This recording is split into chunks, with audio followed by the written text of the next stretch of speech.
Morning, this is the Melodicinvestor. My name is Antoine, and I wanted to cover today in this video. I had a lot of questions as it relates to like the different types of leasing there is. This is going to be particularly for commercial real estate. So if you're in, your residential, small multifamily, and things of that nature, none of this will apply. But if you're a creative and you're looking to get into a small storefront space, because maybe you want to open a bakery, or maybe you want to open, an antique shop, or, whatever, a candle shop or something like that.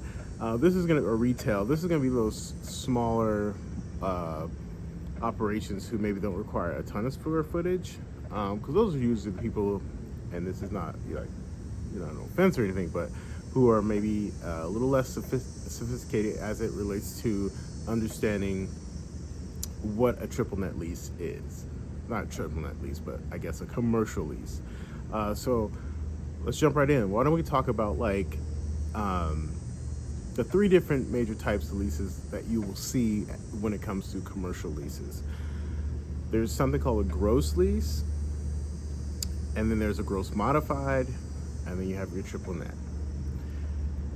And I'm trying to make this as simple as possible, but the best way I can explain it is your gross lease is, think of it as, if you've ever been on a cruise or a resort or something like that, it's like all inclusive, right?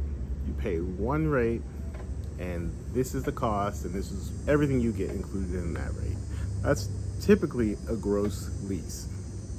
You don't pay for anything but your monthly whatever that is. If you and the owner agree and you pay $10,000, you can expect to pay $10,000 every month throughout your lease. There may be a rent bump at some point. That's just all negotiated into terms.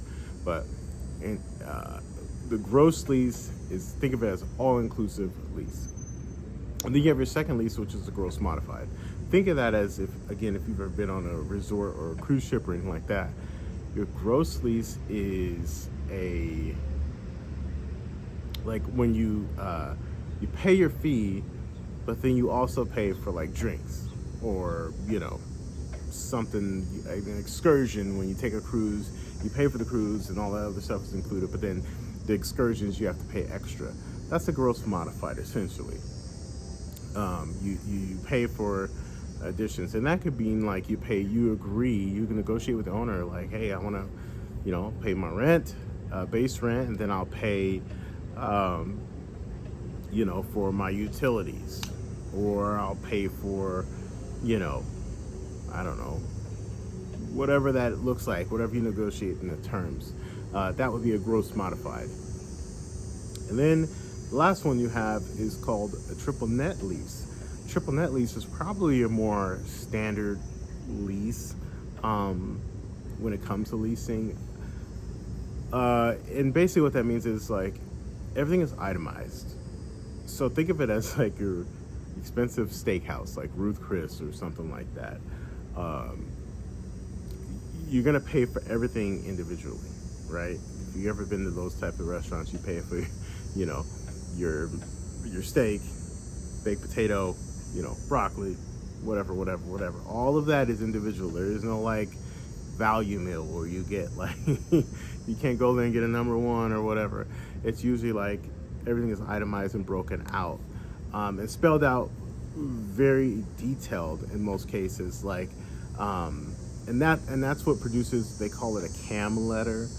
You get those on a yearly basis, and basically a CAM letter it stands for Common Area Maintenance. So you are essentially paying for the operation of the building.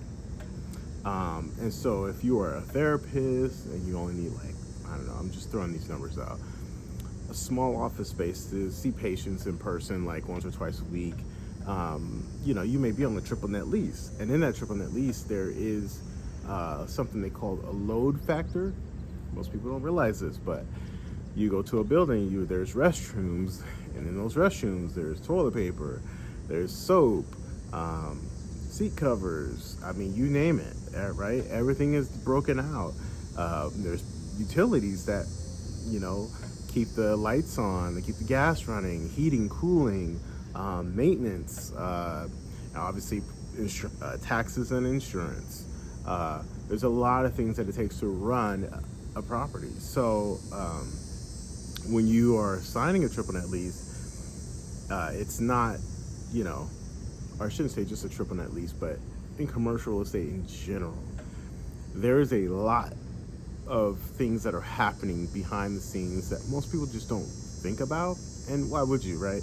But when you're getting into the space and you maybe have an idea and you're looking and going out and buying or renting, rather, a space, a commercial space, whether it's storefront, warehouse, whatever, because you have a great idea and something you created and you want to get it out in the world, well, or in the local market first, you generally need a space. So here's my opinion when it comes to which one I prefer, what do I like, and take it with a grain of salt. I mean, I do work in the industry, so I may be a little jaded, but that being said, what gets you the most value? Because the gross lease is probably the more economical way to go, but in my experience in the industry, it generally means that you don't get the best service. Not saying you don't get service at all, but it doesn't incentivize the owner to actually do anything to the property. If you decide to open an antique shop and you have your patrons coming up, you don't want to be walking over garbage, and you don't want to, you want cool amenities in the building, right? You don't want dated, you don't want rusty pipes and plumbing and all that stuff. So a gross lease is great for the owner sometimes because they don't have to really do anything. They just kind of get a check. And it is what it is. Gross modified, okay, maybe you get a little bit, but it's still not as great in my opinion, just because, again, it doesn't incentivize the owner to do very much.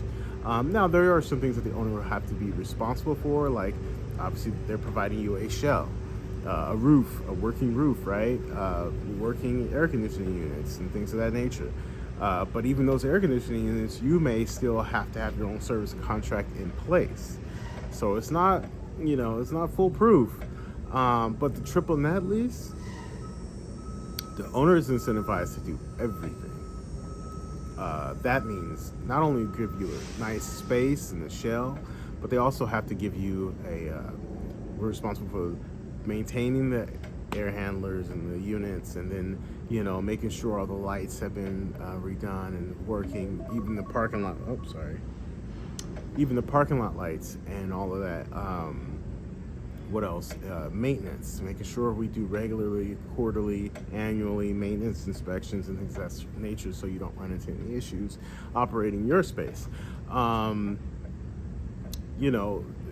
Generally a triple net lease is going to be your best bet because it's going to give you the cleanest space, maybe the most modern space, most modern look.